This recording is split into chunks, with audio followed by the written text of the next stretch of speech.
Moi, mä oon Pia ja tää on Luotoksen Neule-podcast. Nyt on jakso numero 4 ja tänään meillä voisi olla teemana vaikka inspiraatio. Mä voisin kertoa jonkun verran siitä, miten mä itse inspiroidun, mistä mä löydän inspiraatiota ja miten se siirtyy se idea sitten semmoiseen valmiiseen tuotteeseen. Mutta ensin voisin kertoa sillä tavalla, jos olet uusi täällä, niin mä oon tosiaan semmoinen 30 pääkaupunkiseutulainen leipurikondiittori, joka tykkää myös neulaa tosi paljon. Mä jonkun verran nyt tässä näin sillä tavalla aloittelen neulesuunnittelua.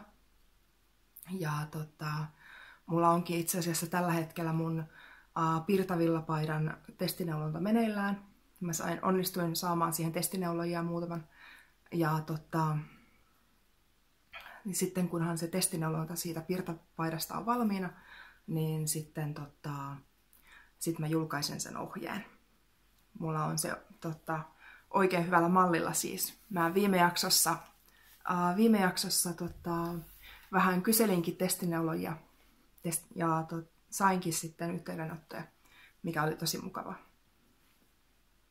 Mutta ajatus vähän harhailee taas. Se on ihan mulle normaalia. Ja ensimmäisenä mä voisinkin esitellä teille muutaman tommosen keskeneräisen työn, koska mulla ei ole mitään valmiina. Mulla ei ole mitään valmiina, koska sellainen mä olen. Mulla on hyvin harvoin mitään sillä tavalla, mitenkä sä nyt sanois, sillä tavalla, kun mä tykkään neuloa niin pitkään ja hartaasti ja välillä mä puraan ja sitten mä teen uudestaan, niin niitä valmiita juttuja ei välttämättä tule sillä ihan samaa tahtia kuin niitä uusia aloituksia. Mutta mä voisin näyttää muutaman semmoisen uuden aloituksen, vanhan tutun, ja sitten tosiaan niin kuin samalla päästä kiinni siihen inspiraation virtaan. Mulla on tosiaan tää vuoden alku on aina sellaista ideoiden aikaa tietyllä tavalla ja alkusyksy samalla tavalla. Ja se tarkoittaa käytännössä sitä, että mulle tulee semmoinen niin kuin täysi olo tietyllä tavalla, tuntuu siltä, että niin kuin ideapata kuplii ja sieltä niin kuin tulee vaan sillä tavalla, niin kuin, että tossa on idea ja tossa on idea ja täällä on niin 50 ideaa. Mä tarvitsin semmoisen niin kuin minion-armeijan, jotta mä voisin niin kuin pyytää niitä toteuttamaan kaikki nämä mun ideat. Mutta siinäkin on se ongelma, kun mä haluaisin itse pystyä toteuttamaan kaikki nämä mun ideat. Aika vaan ei riitä koskaan sillä kaikille. Mutta mä aloitan nyt ensimmäisenä tästä kakkosjaksossa. Mä näytin tällaista erikoisempaa neuletta. Mä muistan, että mä kerroin silloin siitä, että kannattaa nyt suhtautua vähän avoimella mielellä tähän näin. Tää näyttää omalaatuiselta. Mä toistan sen saman tälläkin kertaa. Tää näyttää omalaatuiselta. Mutta uskokaa pois, tästä tulee vielä jotain. Elikkä tää on siis villatakin alku. Tai no, villatakin melkein puoliväli. Ja se on nyt mulla tässä pyöräpuikoilla, mutta onneksi ne on sen verran pitkät, että mä pystyn näyttämään tätä aika hyvin. Elikkä tää niin kun näyttää tällä hetkellä tältä. Tässä on siis etukappaleen noin kuin toi helma. Mulla on tulossa täällä jo kädentiet. Ja tämän villatakin ideana on siis se, että tässä on tämmönen niinku kirkkaanvärinen tää helma ja sitten toi loppuosa on semmonen hillitty. Tai no niin hillitty kuin se nyt voi olla. Erilaisia ruskeita ja harmaita ja mahdollisesti jotain mustaa. Tää on aina oikein neuletta. Ja nämä langanpätkät tässä työssä johtuu siitä, että mä pujotan tänne aina oikein neuleeseen lankoja vahvistamaan tätä neulosta ja tekemään tästä paksumman ja semmoisen niin kuin villakangasmaisemman. Eli mä halusin nimenomaan kokeilla, että onnistuisinko mä tekemään semmoisesta neulepinnasta, joka on aika semmoinen taipuisa ja semmoinen niin kuin lötkeä yleensä. Että onnistuisinko mä tekemään siitä semmoisen niin kuin kankaanomaisemman. Kangashan, varsinkin villakangas, on yleensä vähän semmoista jäykempää. Ja mun mielestä mä oon onnistunut aika hyvin sillä tavalla, että kun miettii tätä käsituntumaa, niin tää on aika semmonen jähmeä tietyllä tavalla, mutta ei missään nimessä jäykkä. Eli tässä niin kuin näkyy, niin tuolla niin kuin on noita lankoja, jotka sitten tulee täältä neulepinnassa kivasti. Tästä on tulossa semmoinen hyvin jakkumainen villatakki, eli semmoinen, jos mietitään semmoisia niin kuin klassisia 50-luvun semmoisia niin kuin hyvin niin kuin siroja, eleettömiä semmoisia niin kuin 50-luvun loppupuoleen semmoisia niin kuin, ei nyt ehkä ihan semmoisia laatikkojakkuja, mutta siis sillä tavalla niin kuin semmoista aika semmoista niin kuin hyvin yksinkertaista ja niin kuin puhdaslinjasta siluettia, niin siitä on tulossa sellainen. Sitten siihen tulee semmoiset niin kuin 3/4 hihat ja jonkinnäköinen luultavasti musta reunus siihen sillä tavalla niin kuin koostamaan sillä tavalla sen kauluksen. Ja sitten ihan niin kuin muutama nappi tähän luultavasti tuohon niin kuin vyötärön kohdalle. Ja toinen villatakki. Mulla on itse asiassa tällä hetkellä hämmentävää kyllä. Mulla on useampi villatakki kesken. Mulla yleensä ei ole koskaan isoja neuleita ollut aiemmin. Tai siis sillä tavalla, että aiemmin mulla ei ollut ikinä isoja neuleita kesken. Ja nyt mä jostain syystä on innostunut tekemään nimenomaan sillä tavalla niin kuin isoja töitä. Mikä sitten taas mun harhailevalla mielellä tarkoittaa sitä, että niitäkin tarvitsee olla useampi. Mutta tää on semmonen, mitä mä oon aikaisemmin jo näyttänyt. Tässä on mulla tulossa siis, mitenköhän mä nyt näyttäisin, tää on aika iso. Tää on tämmönen kietosvillatakki. Eli tässä on niin kun nytten, tossa on toi kaulus. Mulla on siinä tuommoista onteloneuletta, jossa on harmaata yhdellä puolella ja punaista toisella puolella. Ja tää on kietaisuvillatakki, joten tässä on tämmönen nämä kietaisuosat. Kuten näkyy, niin mä oon saanut sillain niin tämän helman jo valmiiksi. Ja mulla on tosiaan tätä samaa punaista lankaa tässä niin kuin, tuomassa tähän niin kuin helmaan semmoista viimeisteltyä niin kuin fiilistä. Ja selkäpuolelta tää on tämän näköinen tällä hetkellä. Tämmöinen niin kuin kohtalaisen sillain niin kuin takamusta peittävän pituinen. Mun on tarkoitus vielä sitten niin kuin steekkaa sellaiset tänne kylkiin semmoiset kolot sitten niitä nauhoja varten, että mä saan sitten sillain niin kuin kiinnitettyä tämän kanssa kivasti. Mä teen tähän sitten sillain luultavasti kankaasta, koska se ei anna samalla tavalla periksi, niin semmoset nauhat, joilla mä sitten sidon tämän villatakin. Ja sitten steekkaan tosiaan tuohon noin kylkiin semmoset niin kuin nauhakujat, joista mä saan sitten menemään sillain niin kuin ne nauhat sitten sillä kivasti, että tää tosiaan niin kuin toimii semmoisena kietäisytakkina. Ja niin kuin näkyy, niin tässä on tosiaan tulossa, mä oon nyt saanut vähän lisää siihen kirjattua, niin tuollaista karjalaista etupistokirjantaa.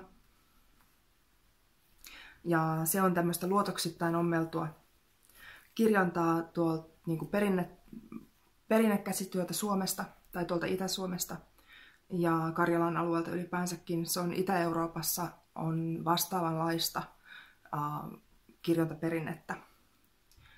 Ja tosiaan se on tarkoitus olla täältä nurjalta puolelta samannäköistä kuin tuosta etupuolelta.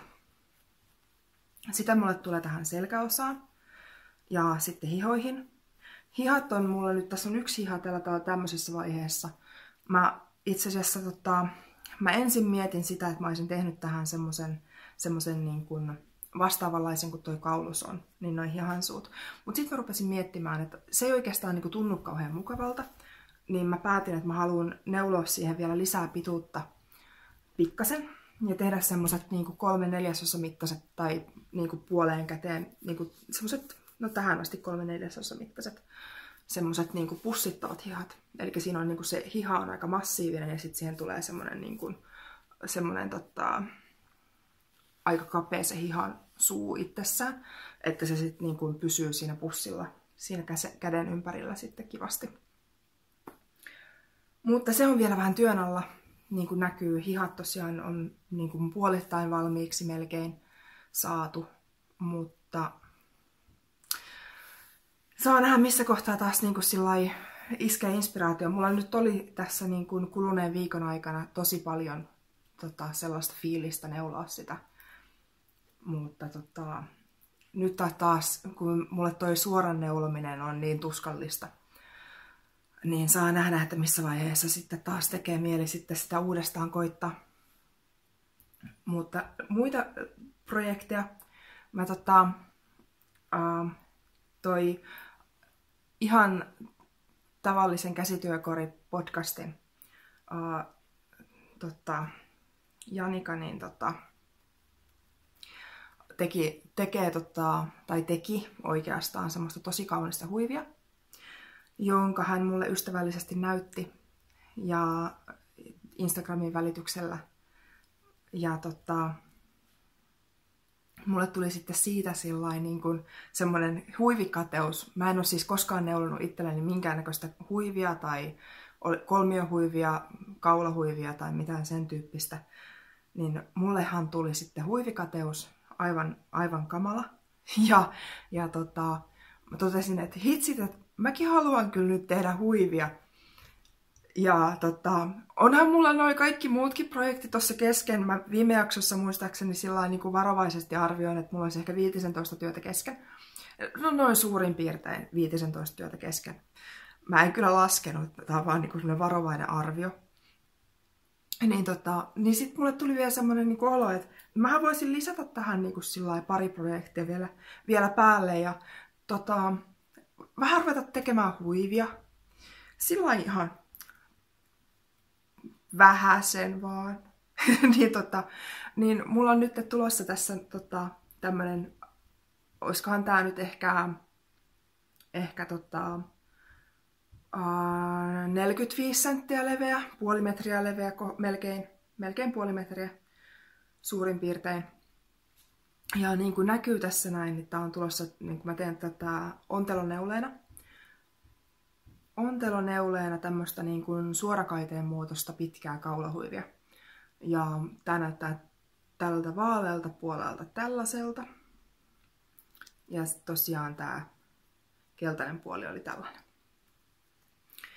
Ja tässäkin on siis sillä tavalla niin kuin karjalaista etupistokirjontaa kuva-aiheena. Mulla on nyt selkeästi semmoinen niin kuin fiksaatio menossa tämmöiseen niin kuin kotimaiseen perinteiseen käsityöhön. Ja se on nyt tuonut mulle niin kuin paljon sellaista niin kuin, ideointipohjaa ja semmoista niin kuin halua tehdä itselleni jotain sellaista, mikä ottaa vaikutteita ja mallikuvioita siitä semmoisesta vanhasta perinteestä, mutta sitten yhdistyy jotenkin semmoisella uudella tavalla semmoiseen niin kuin nykyaikaiseen vaatteeseen. Ja tosiaan tätä on tämän verran vasta valmiina. Olisikohan tässä nyt ehkä niin kuin 20 kerrosta tullut. Tää on todella hidasta tehdä. Mulla on tässä joku 200 silmukkaa, kun tää on tämmöistä niin kuin ohutta fingeringiä. Niin kuin light fingering weight lankaa. Ja siihen mulla on lankoina, mä näytän täältä, mulla on nyt tällä hetkellä tällaista ihan perus niin kuin alpakkaa ja sitten merinoa, värjäämätöntä merinoa ja sitten tämmöistä niin kuin kurkuman väristä alpakkaa. Ja sitten siihen tulee sitten sillä tavalla niin kuin kolmanneksi väriksi tämmöinen niin kuin petrolinsininen. Eli sitten niin kuin nämä 3 yhdessä tulee sitten tuohon huiviin väreiksi. Mutta se on tosiaan ihan alkutekijöissään vielä ja siitä on tarkoitus tulla semmoinen todella pitkä, jotta sen voi sillä tavalla niin kuin kiertää sitten kaulan ympäri parikin kertaa. Meinaa ääni vähän kadota. Tää on poikkeuksellista. Noin. Mun täytyy kehua. Tässä tuli mieleen, mulla on tämmönen ihana kuppi. Siinä on K, niin kuin kondiittorikettu. Tää on semmoinen espoolainen taiteilija kuin kenkämaakari, joka tekee tällaisia hauskoja, muun muassa tämmöisiä termosmukeja. Ja mulla on sain äidiltäni lahjaksi tommosen termosmukin, toi on aivan ihana. Koska totta kai, koska mä oon leipurikondiittori, niin pitäähän mulla nyt olla sillain niin kuin kondiittorikettumuki. Ja sitten kun mietitään sitä inspiraatiota, mä tosiaan olen hyvin helposti innostuva. Ja sillä tavalla helposti innostuva ja tosiaan tykkään aloittaa projekteja paljon. Mutta sitten taas mulle tulee niitä ideoita ihan liikaa. Mä en ennätä tehdä niitä kaikkia. Mutta mä voisin kuitenkin näyttää sillä tavalla niin kuin muutaman semmosen esimerkin siitä, että miten mä itse tosiaan niin kuin ideoin näitä juttuja ja mitenkä tavallaan se mun semmoinen suunnitteluprosessi noin niin kuin pääpiirteittäin etenee. Se saattaa vaikuttaa aika leväperäiseltä jonkun mielestä, mutta taas toiset saattaa taas ajatella, että aivan, että toi on justiinsa se, mitä mä itsekin teen. Koska niitä suunnitteluprosesseja ei ole koskaan sillä kahta täysin samanlaista, eikä tarvitse ollakaan.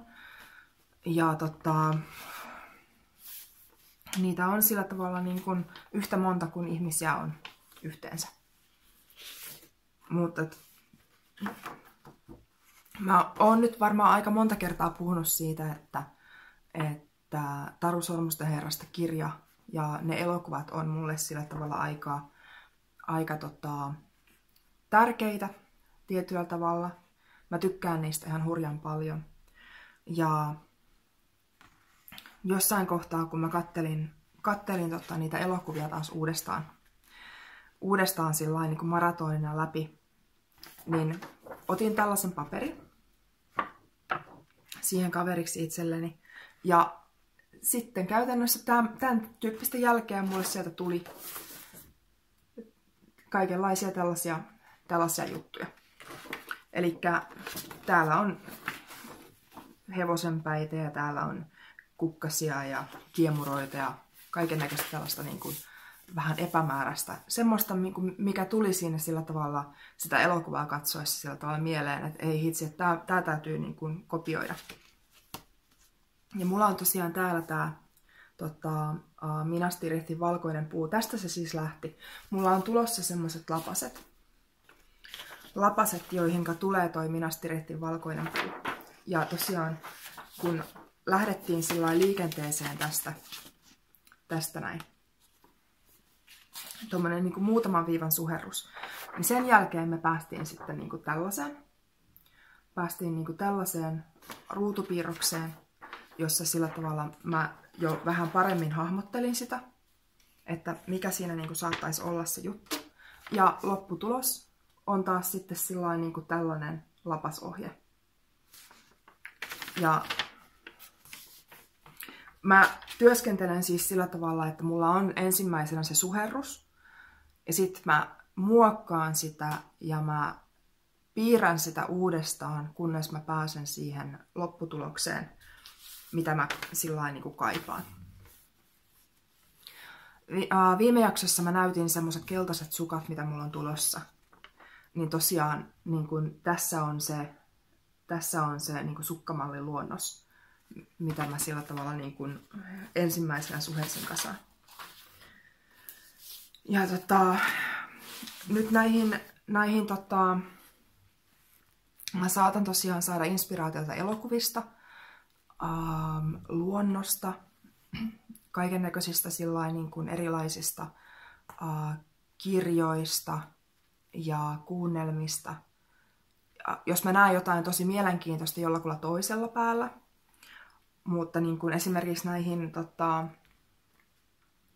näihin etupistokirjontajuttuihin, niin mä oon tosi paljon ammentanut niin kuin tällaisesta Aino Ollilan kirjoittamasta etupistokirjasta. Tää on kirjaston poistokirja vuodelta, katsotaan, 51. Ja täällä on tosiaan sitten sillain niin kuin näitä kirjontakuva-aiheita niin kuin tällä tavalla ajalle tyypillisesti. Ja siellä on tosiaan nimenomaan tämä kirjoittaja on kasannut sillain niin kuin perinteisiä kirjontamalleja kasaan. Eli siinä on sillä tavalla niin kuin, että käyty niin kuin keräämässä sillain niin kuin niitä perinteisiä malleja. Ja siitä sitten sillain syntyy mulla just jotain niin kuin tämmöisen huivin kaltaista. Että mä näen ja mä selaan ja mä luen. Ja sitten se alkaa niin kuin täällä sillain muhia ja muhjuuntua. Ja sitten jossain kohtaa tulee sitten niin kuin asiat raksahtaa paikalle. Että aivan, että mä haluan tollasen huivin, missä olisi tommonen pitkä niin kuin toisto, semmoista isoa kaaviota. Semmoista niin kuin karjalaisen etupistokirjonnan kaltaista semmoista kuviointia. Ja koska mä haluan sen, että se on kaunis ja että se niin kuin on yksityiskohtainen, niin mä teen sen onteloneuleena, koska sit siinä on 2 oikeata puolta, kuten karjalaisessa etupistokirjonnassakin kuuluu olla. Ja tuolla tavalla se toimii. Mulla monesti nämä suunnitelmat vaatii myös sitä, että mä opettelen uusia tekniikoita. Niin kuin esimerkiksi onteloneuletta. Mä en ole sitä hirveästi aiemmin tehnyt ennen villatakkia ja kaulahuivia. Että mä en oikeastaan ole hirveästi onteloneuletta tehnyt. Ja sitten se vaatii sitä, että mä opettelen uusia juttuja. Niin kuin, nyt mulla on tällä hetkellä sillä tavalla niin kuin työn alla intarsia-tekniikan opettelu. Ja koska mä en oikein osaa koskaan mennä sillä tavalla semmoisen niin kuin helpon opetteluprojektin kautta, että mä testaisin sitä tekniikkaa jollain semmoisella tosi yksinkertaisella kuviolla, vaan mä haluan aina heti ensimmäisenä sukeltaa sinne sillain niin kuin kaikkein vaikeimpaan päätyyn. Ihan vaan, koska mä ajattelen, että no kyllähän mä nyt tämän yhden sillain niin kuin tekniikan tästä haldaan. Ei mulla ole mitään hätää, että mä nyt teen saman tien jotain sellaista, mikä mua kiinnostaa. Koska mua ei voisi vähempää kiinnostaa tehdä jotain 4 sillä tavalla intarsia-tekniikalla ensimmäisenä tai jotain salmiakkikuviota. Mitä mä sillä teen? En mä tee semmoisella salmiakkikuvioisella niin kuin tilkulla yhtään mitään. Mutta sen sijaan mä saattaisin tehdä niin kuin jotain semmoisella intarsia-kuvioidulla sukilla esimerkiksi. Jos olisi jotain niin kuin mielenkiintoista siinä kuva-aiheessa. Niin sit mä teen sellaiset mielenkiintoiset kuva-aiheet sisältävät sukat ensimmäisenä työnä. Mä en oikein tiedä, että kuinka niin kuin, järkevä tämä lähestymistapa on, mutta se on se, miten mä sitä tykkään tehdä.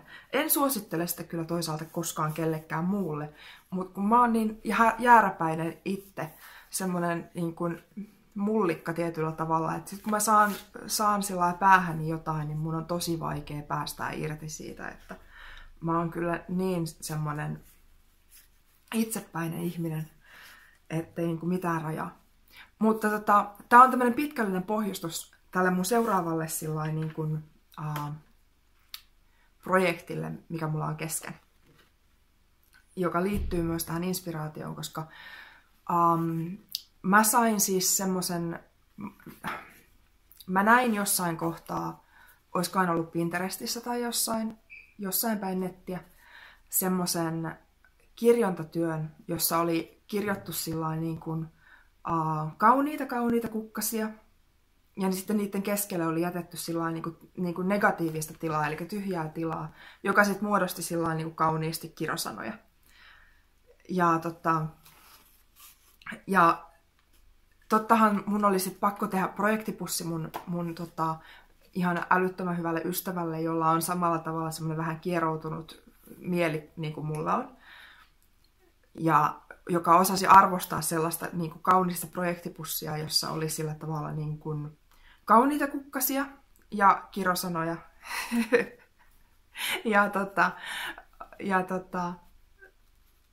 Ja sitten mä rupesin miettimään, että hitsit, että tää olisi ihan mielettömän hieno myös niin kuin neuleohjeena. Niin tässä on tosiaan sitten se mun luonnos. Eli tästä mä lähdin liikenteeseen. Tällaisen luonnoksen mä tein. Ja sen jälkeen siitä on tulossa tällainen neuleohje. Eli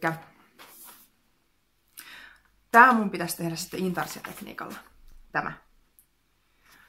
Sukkaan. No. Tää näyttää nyt niin 1000 harakan varpaalta tällä hetkellä tää työ. Tässä on kaikki langat roikkuu. Mutta se on tulossa. Mun intarsia-tekniikkani on ehkä vielä vähän sillain niin kuin rumaa ja hakusessa. Mutta mun on tarkoitus kiristellä näitä lankoja kiristelen näitä lankoja sitten sillä tavalla niin kuin siisteiksi ja kauniiksi. Mutta siis tää toimii tällä hetkellä aika kivasti. Täytyy sanoa, että mä oon huomattavan iloinen siitä, että päätin kokeilla. Ja mä olen myös ehkä niin kuin vähän keskenkasvuisen ilahtunut siitä, että mulla on tulossa tommoset sukat, jossa on kauniita kukkasia ja kirosanoja siellä keskellä. Koska mä ilahdun tuollaisista hömpistä jutuista välillä sillain niin kuin vähän luvattoman paljon. Sitten tulee mulle semmoinen keppustelevainen olo tietyllä tavalla ja se on hauska. Ja mä tiedän, että mun äitini katsoo tätä podcastia, mikä on tosi ihanaa. Ja mä voin äiti kertoa sulle nyt tässä vaiheessa, että jos mä onnistun saamaan näistä jotenkin sillä tavalla niin kuin kauhean siistit ja mulla on tässä semmoinen 3 kuukautta aikaa, niin mä saatan ehkä antaa nämä sulle äitienpäivälahjaksi tänä vuonna. Mä tiedän, että sä ilahdut siitä. Ja ei kannata, koska niin kuin, kenenkään ei nyt kannata kauhistella sitä, että, niin kuin, että mitä, että nyt on Pia huono tytär tässä näin, että nyt Pia antaa kirosanoja äitille äitienpäivälahjaksi. Mutta te ette tunne mun äitiä, mun äiti tykkäisi näistä sukista. Ja se on mun mielestä aivan ihana. Mun äiti on kyllä ihan mahtava tyyppi. Että terveisiä vaan sinne. Ja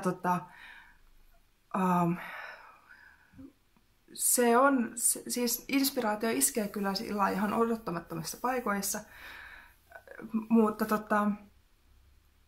niin kuin näkyy, niin mulla on ihan kamalan paljon kaiken näköisiä juttuja taas kesken. Ja mä oon aloittanut uusia juttuja ihan hirveästi. Mutta ei sillä maha mitään, sellainen mä oon.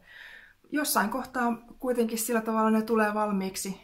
Jotkut hitaammin, jotkut nopeammin. Oon mä kuitenkin saanut sillain niin kuin myös noita vanhoja projekteja eteenpäin tässä viikon aikana. Ja se on aika mainiota sekin. Että kyllä niin kuin asiat tasapainottuu. Mutta toivottavasti nyt on ollut kuitenkin sillain niin kuin jonkinnäköinen punainen lanka täällä niin kuin jossain sillain hyvin piilossa.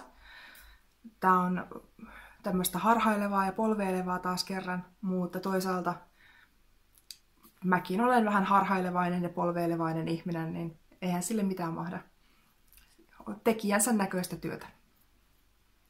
Mutta kiitoksia, kun jaksoit katsoa tänne asti. Ja toivottavasti nähdään taas sitten sillain niin kuin seuraavan jakson puitteissa. Mut löytää Instagramista nimeltä Luotos Designs. Mä oon Ravelryssä nimimerkillä Luotos, kaikki kapiteeleilla. Ja Luotos-podcastilla on myös oma Ravelry-ryhmä. Se on nimellä Luotos. Sinne voi tulla, kaikki on tervetulleita. Sinne voi tulla juttelemaan. Sieltä löytyy myös sitten sillain niin kuin, linkki tänne podcastiin, tänne YouTuben puolelle sekä niin kuin sillain kaikki niin kuin muutkin tollaset. Sinne mä laitan myös tietoa sitten kaikista mahdollisista niin kuin, neulemalleista ja muista sellaisista, joita on sillain niin kuin ehkä tulossa sitten, kun niitä tulee. Mutta tulkaa tosiaan kaikki mukaan sinne juttelemaan ja sanomaan mulle moi. Että mä oon sitten ihan yksin siellä sillä tavalla, että voi ei, että kukaan ei tullut. No mä nyt huijaan vähän sen, koska kyllä sinne on tullut jo tosi mukavasti porukkaa. Mutta semmoinen pieni semmoinen teatraalisuus on aina ihan piristävää, kunhan se pysyy kohtuudessa. Mutta ei mulla sen kummempaa. Toivottavasti tämä on ollut viihdyttävää. Mulla on ainakin ollut mukavaa taas vähän kertoa näitä mun juttujani. Ja nähdään taas sitten seuraavan jakson puitteissa. Moi moi!